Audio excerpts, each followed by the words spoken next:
What are you hoping your plan gives you the chance of that an annuity won't? It opens up the possibility that investment returns are better. Indeed.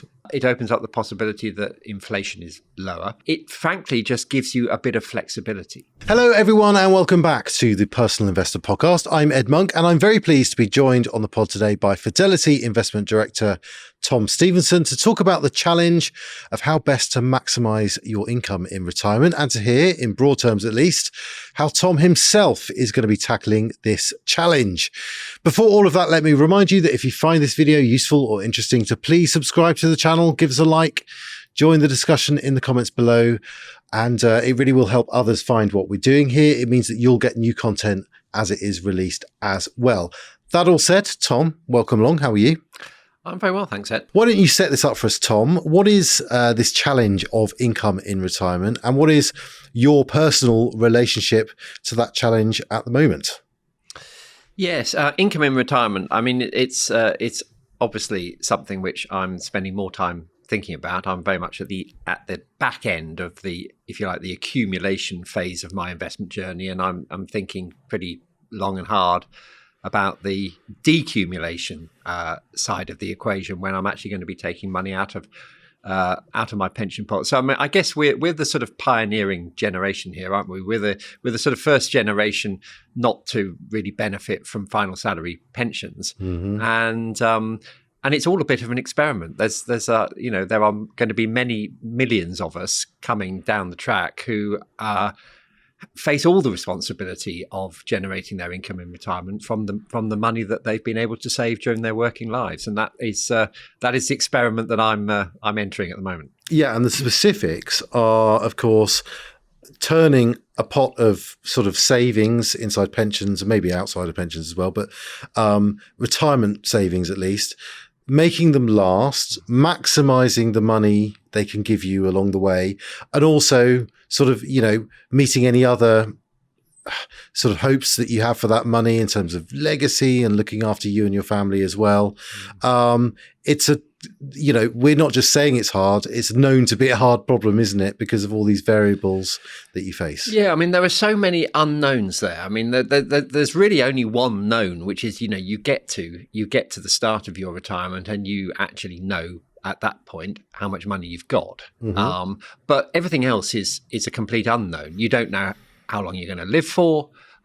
You don't know how well the market's going to treat you during your retirement. You don't know really how much money you're going to need to spend. You don't know whether you're going to have care requirements. You don't know how long you're going to live for. I mean, this really came home to me recently. I was back seeing my parents, both of whom are still alive. I'm 62. My dad is 92 and my mum is 89, so that's great.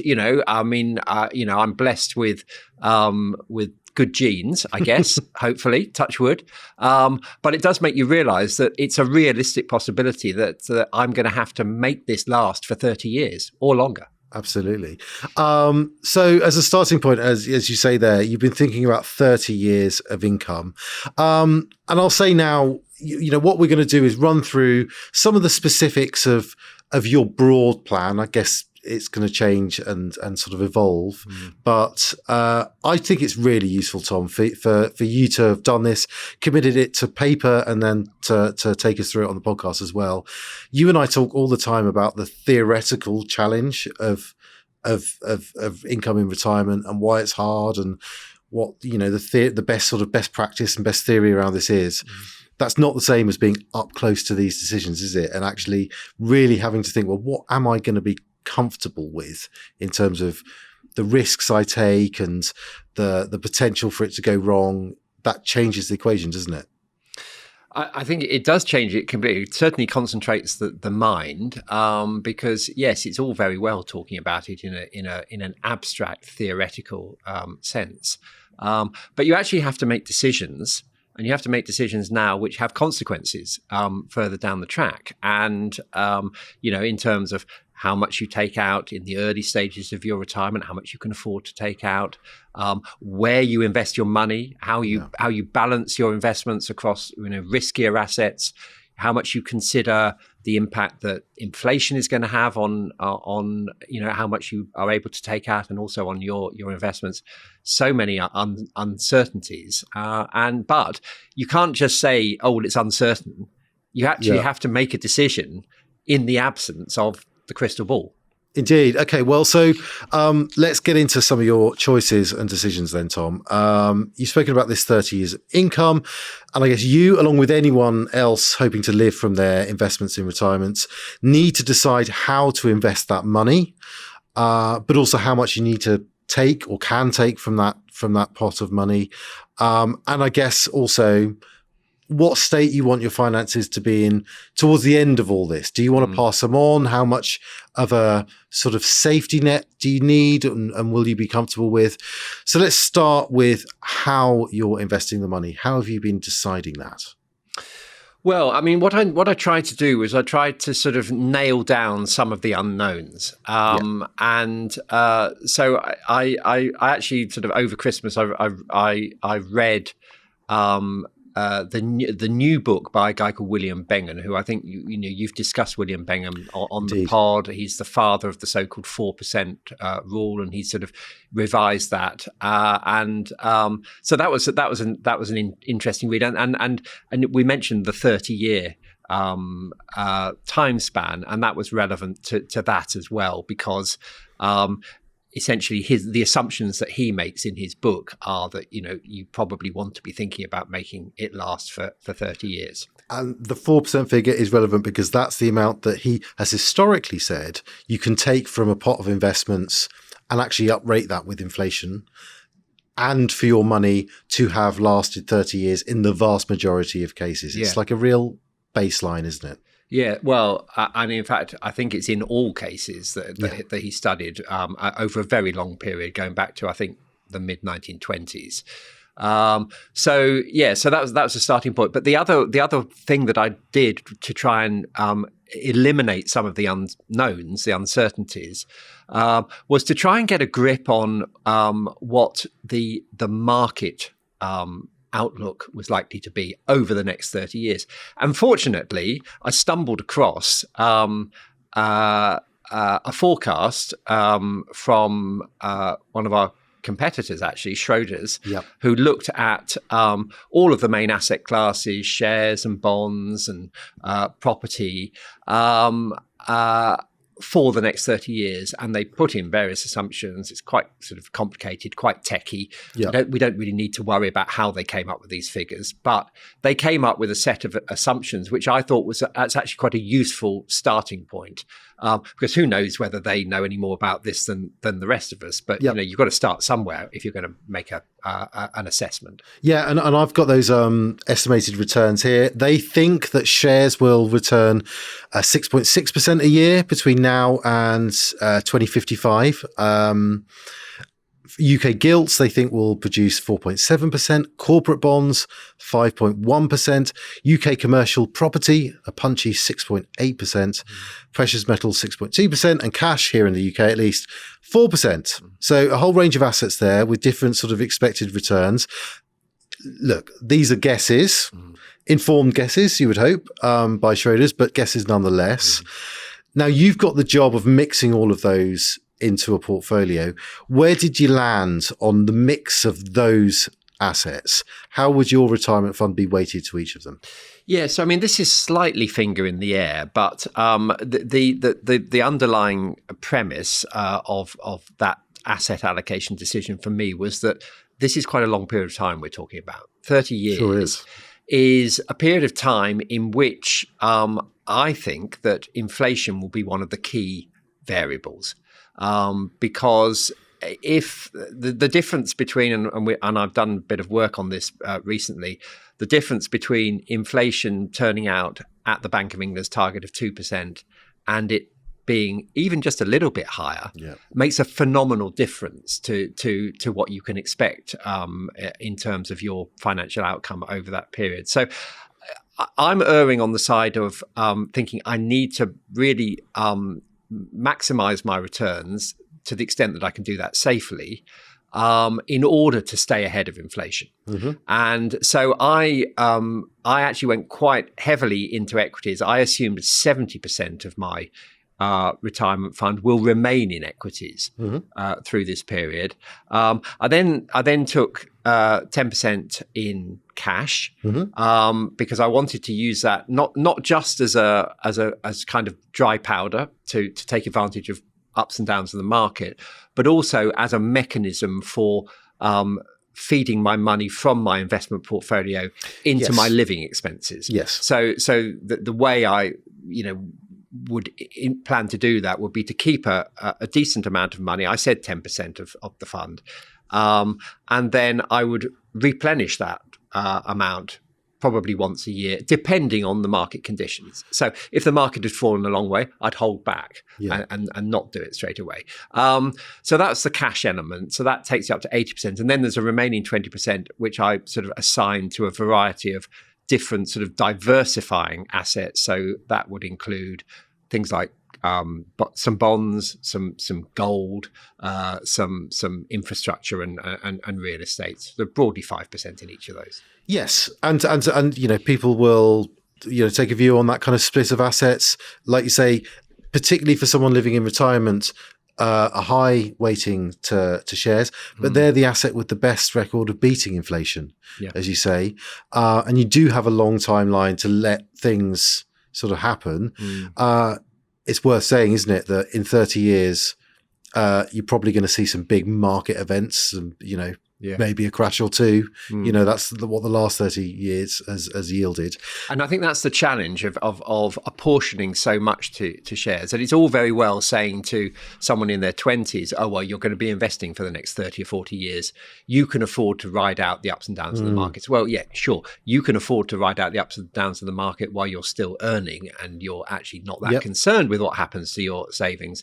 It's a very different proposition when you're in retirement and you're living off this. So I am aware of that. And that's why I think, that 70% is quite a punchy figure. But anyway, it's the one I worked with. Okay, so on the expected returns that we spoke about, in the weightings that we've just spoken about, you were able to come up with a figure, weren't you? A projected return, annual return that pot theoretically could produce.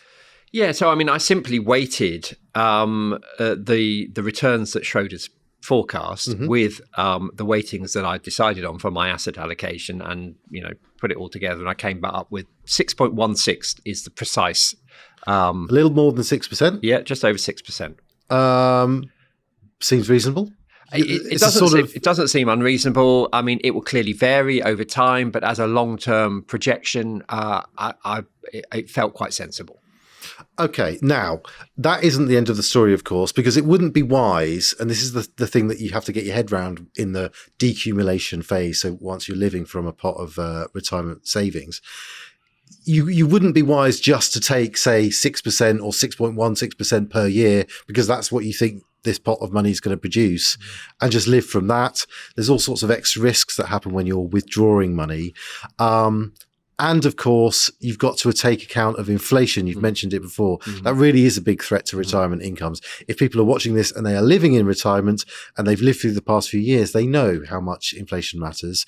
How did you approach the challenge of inflation? Yeah, so I mean, the assumption that you make about inflation is really important because as I said before, it makes a really big difference. And so again, I mean. The Schroders figures, they not only made projections, forecasts for different asset classes, they also had a projection for inflation. So that was great. I thought I'd go with that. Their projection was 2.6% over that 30-year period. Again, that seemed not unreasonable to me. It's above the Bank of England's target, 2%, which I think is a sensible precaution because I think, history shows that it's quite challenging for the bank to bring inflation down to target and to keep it there. But it also didn't seem like a sort of excessively high figure. It just seemed like a sensible one to plug into my model. Okay, Tom. So lastly, what about this question of how much you want in your pot towards the end of this whole journey? That's important, isn't it? Because You don't want to be fretting about running out of money really at any age. Even if you're at a kind of extreme old age, you don't want to run out of money. Plus, who knows, there might be care costs. You might want to leave money to family, of course, as well. So where did you land on that? Well, I mean, this is actually probably the most interesting part of this calculation, actually. And in fact, when I've written about this, looking at the comments from people who've read what I've written about, many of them came down to this idea of how much you want to leave at the end. So the amount that I settled on was and it's slightly sort of arbitrary, slightly finger in the air, but I said, look, I want to end up with half of what I started with, because that feels like it feels like an amount which would allow me to sleep at night, knowing that even were I to get to my early 90s, I would not be sort of running down my capital to a level where I was frankly going to run out. Yeah. So that seems sensible. It is quite cautious in a way, because it means that you're going to end up, leaving quite a lot of money on the table, probably. But I think that is the fate that we all face. I suspect that all of us who are drawing money down from our pension pots in this new way are going to end up with a pile of cash at the end for the benefit of our heirs, and also, I'm afraid, for the benefit of the government. An awful lot of money is going to go in IHT because people are too, frankly, scared to spend their way into penury.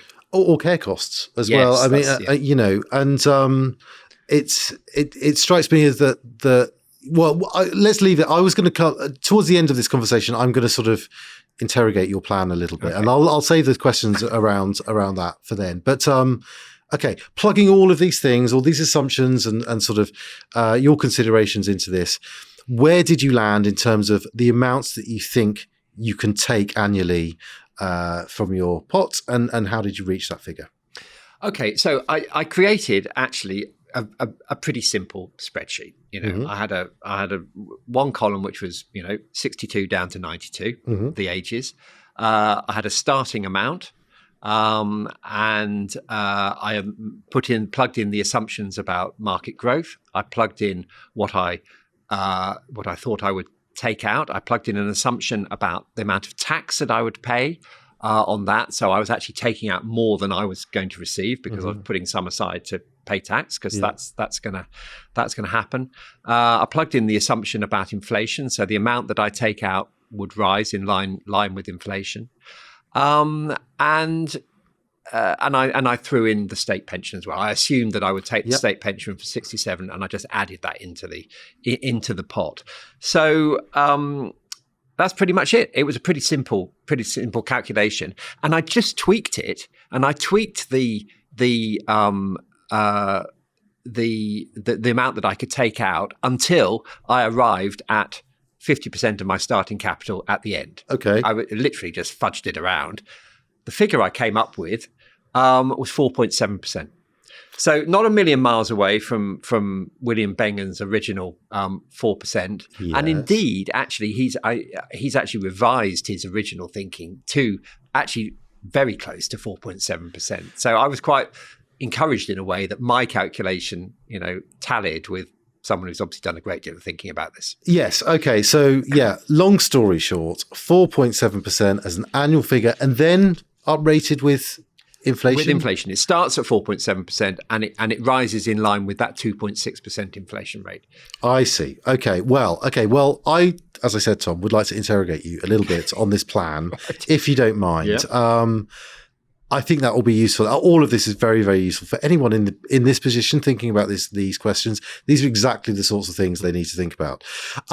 Okay, so in no particular order, Tom. First of all, you mentioned your 10% allocation to cash. You're going to use that as a source for your income in the first instance. Yeah.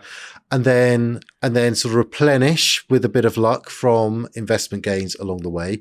Would that be an annual sort of rebalancing? Would you do it twice a year, once every 2 years? What have you got in mind for that?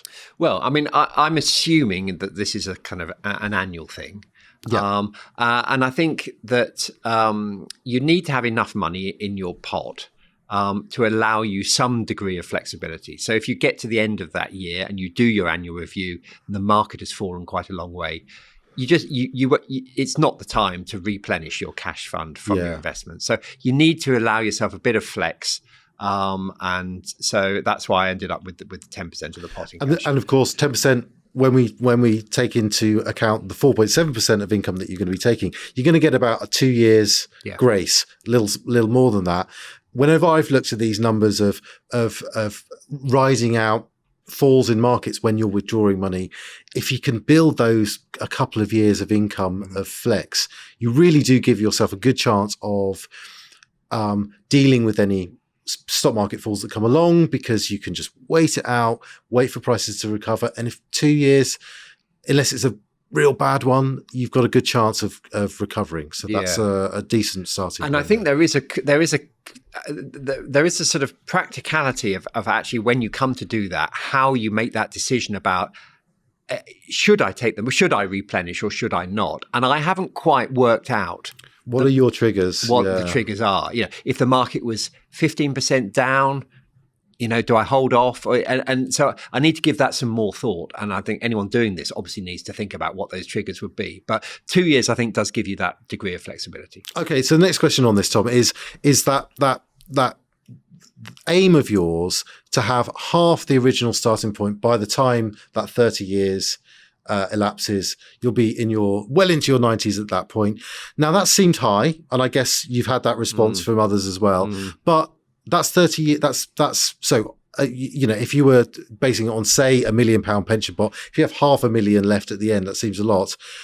But you might have to take account of inflation. Well, you will have to take account of inflation. It won't be as big in real terms. No, it won't, because actually, I mean, and you can see the impact of inflation, because within my spreadsheet, I applied that 2.6% inflation rate to the starting, the 4.7% starting. And actually, by the end of the period, so let's say you had £1 million pension pot, you took out 47 to start with. By the end, you were taking 92,000 out. Yeah. So that 500,000 effectively is halved. Yeah. It's 250,000. And as sort of 5 years of kind of income at that level, sort of thing. Yeah.